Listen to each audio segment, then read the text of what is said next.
Once again, we have another ideal gas law problem where we're looking at the reaction of lithium. In this case, it's going to be lithium with water, and we're going to be producing a gas. We're going to collect that gas over water, and thus we want to determine the volume of that gas. So let's read the problem more specifically. When 0.84 grams of lithium reacts with water, aqueous lithium hydroxide forms as well as hydrogen gas.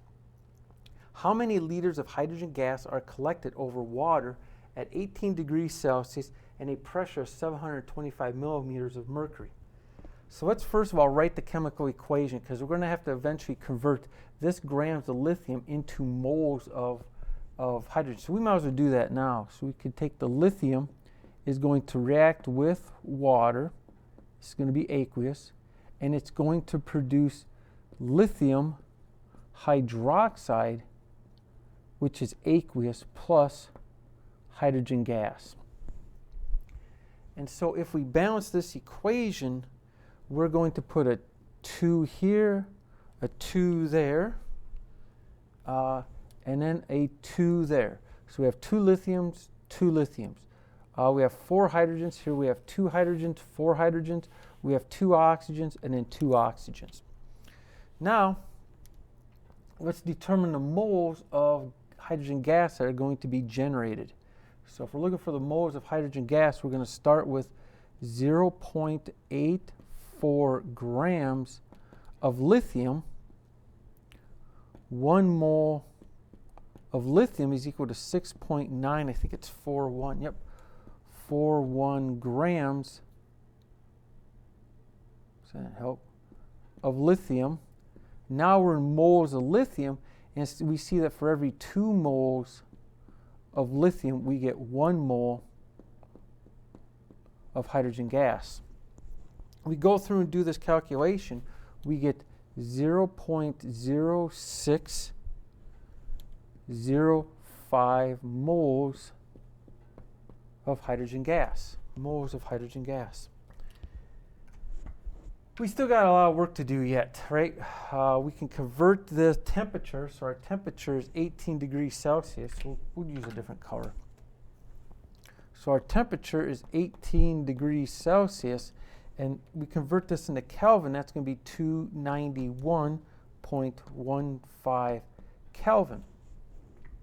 But once again, we're dealing with this pressure. But we're collecting the hydrogen gas over water. So it means that when we collect that sample of hydrogen gas, there's going to be hydrogen gas in it as well as water. So we have to remove from this the pressure of the water. And so our pressure total, which is what that is, that's our pressure total, is equal to the pressure of the hydrogen gas plus the pressure of the water, just simply from collecting it over water.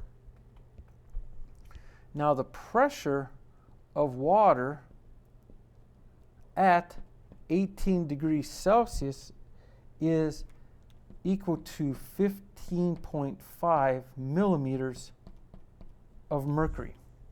Right? So you look this up on a table. You look that up on a table.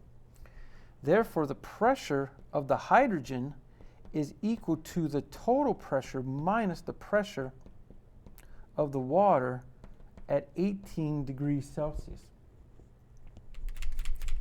And that's going to be equal to 725 millimeters of mercury minus 15.5 millimeters of mercury, and that is equal to 709.5 millimeters of mercury. We can convert that into atmospheres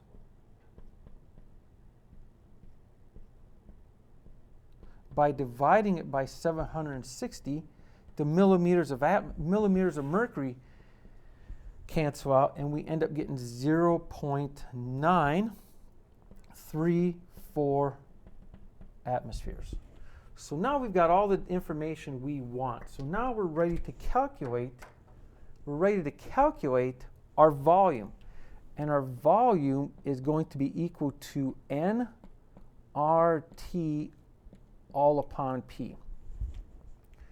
So the number of moles we have is 0.0605 moles of hydrogen gas times our ideal gas constant, 0.8206 liter atmosphere mole Kelvin, times the temperature, which is going to be 291.15 Kelvin, divided by now the pressure of the hydrogen gas, which is 0.934 atmospheres. Looking at the units, our kelvins will cancel with the kelvins, our moles will cancel with the moles, and the atmospheres will cancel with the atmospheres. And so we're left in units of liters, and so the volume of this will be 1.548 liters of hydrogen gas. So in this problem, we combined three things. We combined stoichiometry, so we did gas stoichiometry. We did partial pressures, which is right here.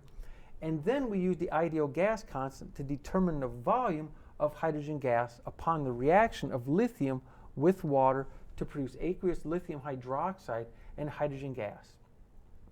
If you have any questions on any one of these topics, please let me know, and I'll assist you as much as I can.